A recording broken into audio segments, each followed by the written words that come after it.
RCR, la red que comunica y une al Perú.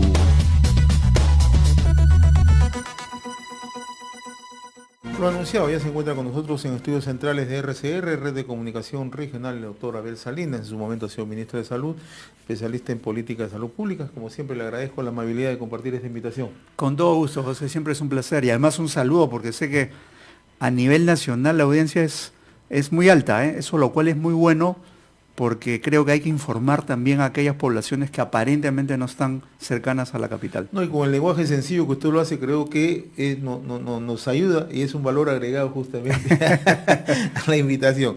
Bien, recientemente el gobierno ha dispuesto, a través de un decreto de urgencia, porque ahora lo están haciendo a través de esa modalidad, a través de eso, del decreto de urgencia, que todas las farmacias y boticas del Perú están obligadas a vender al público una lista entre 30 a 40 medicamentos genéricos esenciales para enfermedades más comunes. Conversaba con usted hace un tiempo, última entrevista, y usted tiene un punto de vista. ¿Cómo ha analizado esta situación, esta decisión del gobierno? Sí, en líneas generales, José, yo diría, primero que no encontraría la razón, y esto ya es un tema que después se tendrá que analizar, de que sea mediante un decreto de urgencia, tener que colocar medicamentos genéricos, 30 o 40 medicamentos, 40 se están hablando ahora, en las farmacias privadas, boticas o farmacias. No entiendo cuál es la urgencia, o sea que ahí hay un tema espinoso que, bueno, seguramente tendrá un análisis en su oportunidad. Pero en realidad el problema no es ese. El problema real es que el 80%, es decir, la gran mayoría de medicamentos genéricos, se utilizan en los establecimientos públicos, en los más de 8.000 establecimientos públicos. Y es precisamente en donde escasean, donde tenemos stocks limitados, donde no hay medicamentos, insumos, y por lo tanto, ¿qué es lo que estamos pretendiendo con esto? Que nuestros ciudadanos vayan, otra vez los más desprotegidos, vayan a los establecimientos públicos, si es que logran una atención, después tengan que cruzar la calle para buscar la farmacia o la botica donde comprar de su bolsillo los medicamentos. ¿Eso es una política de salud seria? Evidentemente no. Yo creo que lo primero es que deberíamos asegurar que estos medicamentos estén de calidad y oportunamente en los establecimientos de salud públicos, sean del Ministerio de Salud, de los gobiernos regionales, sea de la Seguridad Social, etcétera, de las Fuerzas Armadas, de donde sea. Ahí deberían estar primero. Ahora, usted decía algo interesante comenzando la entrevista. ¿Se tenía que recurrir a un decreto de urgencia o era una decisión que podía tomar el Ejecutivo per se? En realidad es innecesario, y fíjense, para empezar, hay 30 días para hacer un reglamento. Y va a haber, por la propia boca de la palabra de la directora de Digemid, la doctora Susana Vázquez, nos dice, vamos a tomarnos 3 o 4 meses para hacer un acompañamiento, para ir viendo que las farmacias se vayan adecuando, antes de cualquier acción.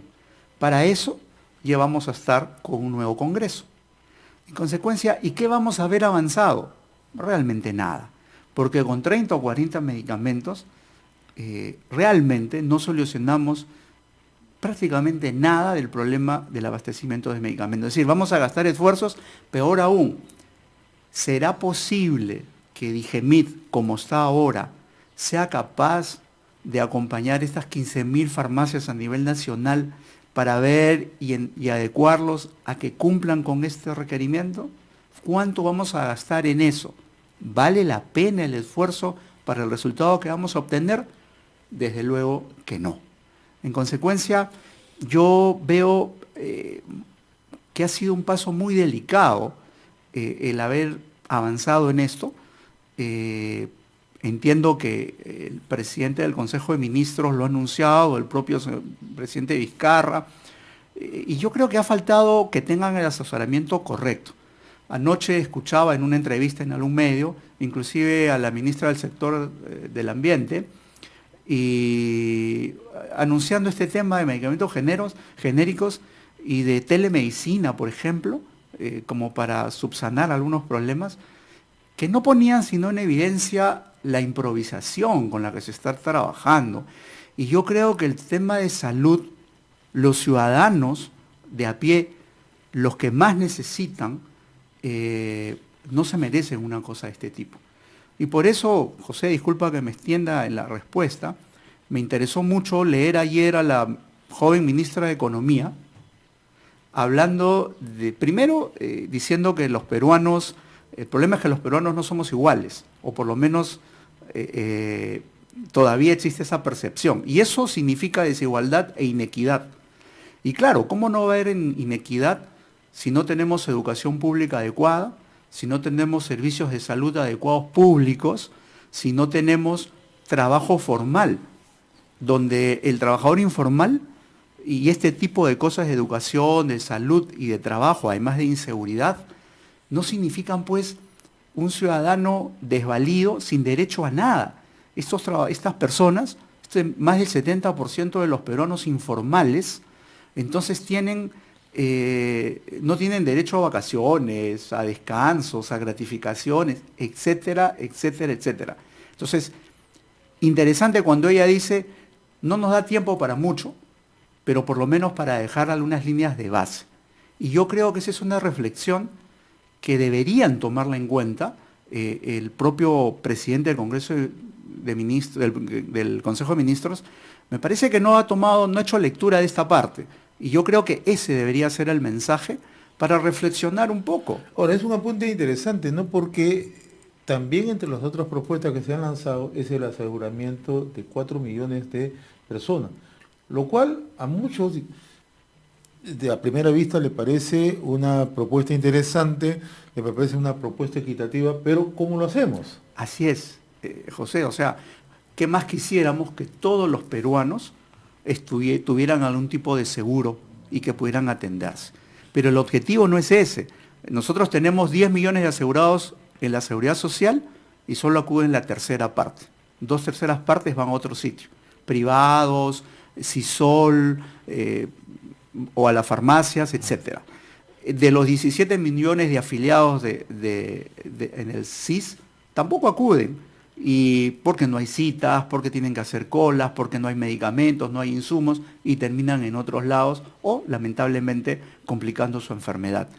Yo creo que el objetivo debería ser que cualquier ciudadano, independientemente de dónde está afiliado, pudiera atenderse donde le queda mejor, le queda más cerca, donde recibe mejor trato con calidad y seguridad, y que ya después, detrás de eso, los financiadores de la salud se encarguen, como es en los bancos, la mesa de cambio, se encarguen de decir, bueno, tú atendiste a mi afiliado, y tú atendiste al mío, yo atendí al tuyo, etcétera, y nos arreglamos.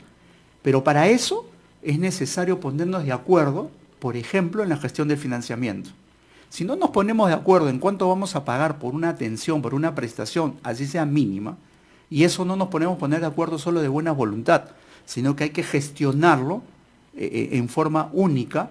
Yo no hablo de fondo único de financiamiento, pero sí de modelo único de gestión del financiamiento, para poder articularnos. No nos olvidemos que aquí cada financiador, la seguridad social, el ministerio, gobiernos regionales, locales, privados, sanidades, etcétera, se manejan con su propio presupuesto, lo gastan como creen que es mejor, lo invierten como creen que es mejor, pero al final el resultado es la inequidad y esa insatisfacción y lo que estamos viendo ahora, la crisis del sector salud.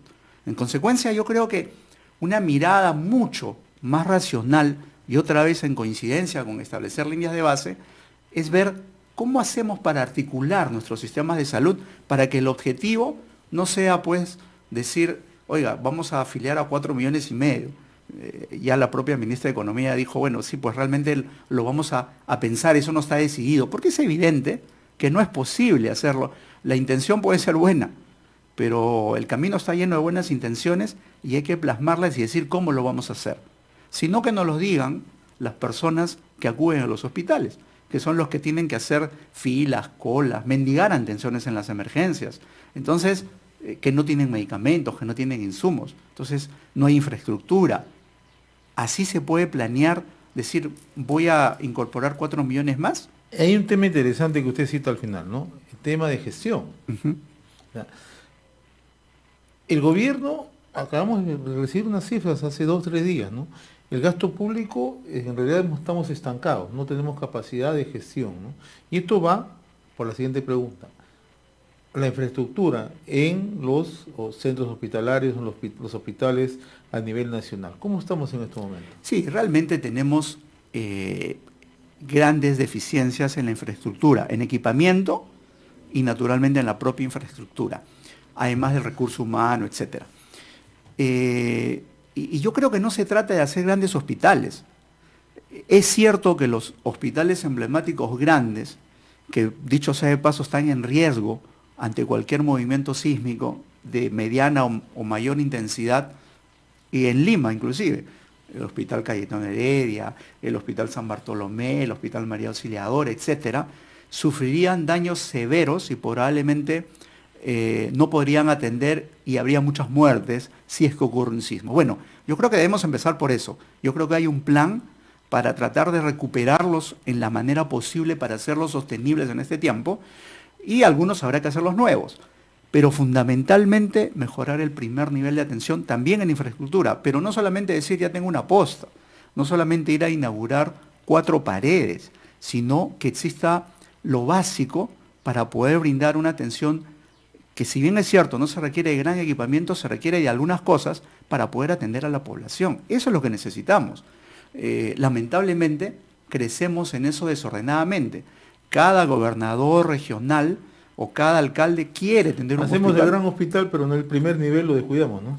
Mire, San Martín, la región San Martín en los últimos 10 años tiene 4 o 5 hospitales nuevos. Inclusive algunos ni funcionan, pero son de 4 o 5 pisos. No tienen cómo abrirlos. Sin embargo, se invirtió en eso. ¿Para qué? ¿Era lo que necesitábamos o necesitamos una buena red integrada de salud? Evidentemente, por ahí va el camino, pero para poder integrarnos no solamente con los hospitales del gobierno regional, del Ministerio de Salud, sino también con los de las Fuerzas Armadas, con los de la Seguridad Social, con los privados. Aquí tienen que sumar todos. Y yo creo que sí existen las posibilidades de hacerlo, pero es cuestión de sentarse, hacer esa gran mesa para poder gestionar en un modelo único el financiamiento. Por ahí debemos empezar. Y después de eso, obviamente necesitamos varias herramientas que tienen que ver con medicamentos, con recursos humanos y naturalmente los sistemas de información, la salud digital, que no es tener historia clínica ni es tener telemedicina. Eso es una partecita chiquita de lo que significa salud digital. Salud digital significa disponer de la tecnología. Hoy día todos usamos celulares, por ejemplo, para transmitir nuestros datos. O sea, no es solamente tener computadoras y software o hardware, sino que poder articular toda la información para poder gestionar, para tomar decisiones y gestionar donde realmente debemos hacerlo. Entonces yo creo que hay cosas que deberíamos ya planearlas.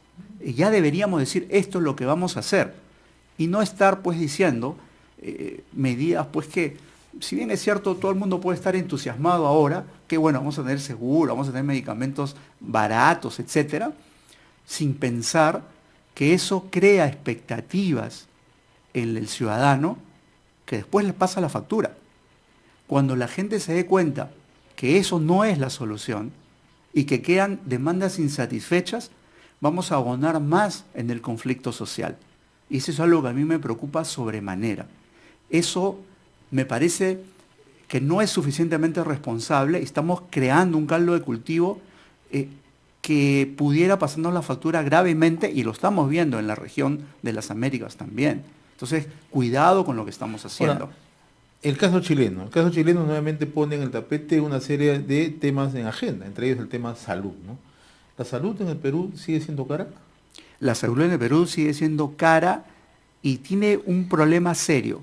Es fragmentada por muchas instituciones y segmentada. Yo, Seguro Social, si tú tienes SIS, no te puedo atender. Yo sí, si tú tienes Seguro Social, tampoco te puedo atender. Ya te excluí. Y si no tienes dinero, bueno, a ver cómo te las arreglas. ¿Y esto se puede universalizar? Claro, se puede articular. Y yo creo que el mecanismo de articulación necesariamente pasa por el financiamiento. Tenemos que tener un modelo de gestión del financiamiento similar, bajo ciertos lineamientos. Así es como vamos a gastar, y yo estoy seguro que todos los financiadores estarán de acuerdo, porque al final quien va a tener el resultado mejor, y nos vamos a centrar ahora sí en el ciudadano, es él. El paciente es el que va a recibir la mejor atención, porque va a poder acudir donde realmente él se sienta mejor. Y acá también tiene que participar el privado.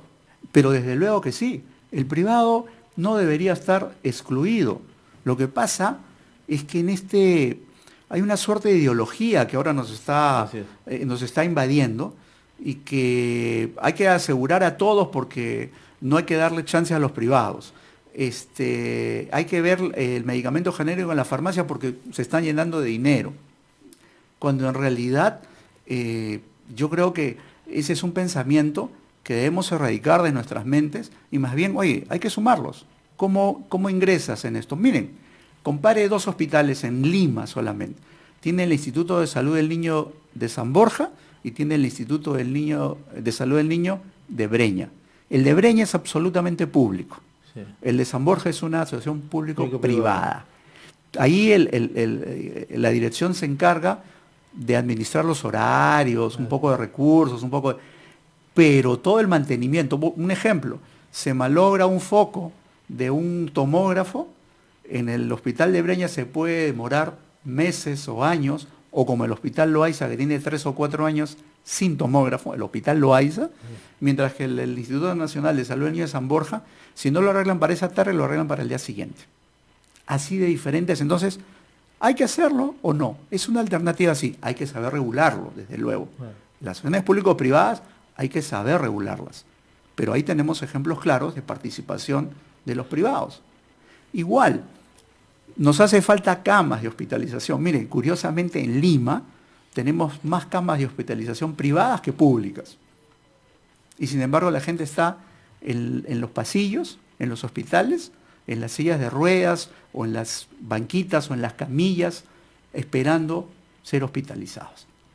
Por eso es que digo, si tuviéramos aquel modelo de gestión del financiamiento, nos pondríamos de acuerdo, diríamos, así cuesta, así se gasta, esto es lo que priorizamos, y por lo tanto hacemos el intercambio ahora sí real de pacientes. ¿La clave qué es? Regular. La clave es regular. Ese modelo de gestión del financiamiento, que confieso, José, que no es una idea mía, tuve la suerte de estar al frente en la campaña del 2016, al frente de plan de gobierno en el sector salud. No pasamos a segunda vuelta, desde luego, eso todo el mundo lo sabe, pero me pudo servir para juntar un equipo de 32 personas que después de 18 meses pudieron armar un plan sumamente interesante, que fue el que iniciamos cuando llegamos al Ministerio de Salud. Lamentablemente, pues, por razones de cambio de presidente, tuvimos que dejar el despacho. Como siempre, yo le agradezco, mi estimado doctor Abel Salinas, haber compartido esta invitación. Con todo gusto, José, y a la orden. RCR, la red que comunica y une al Perú.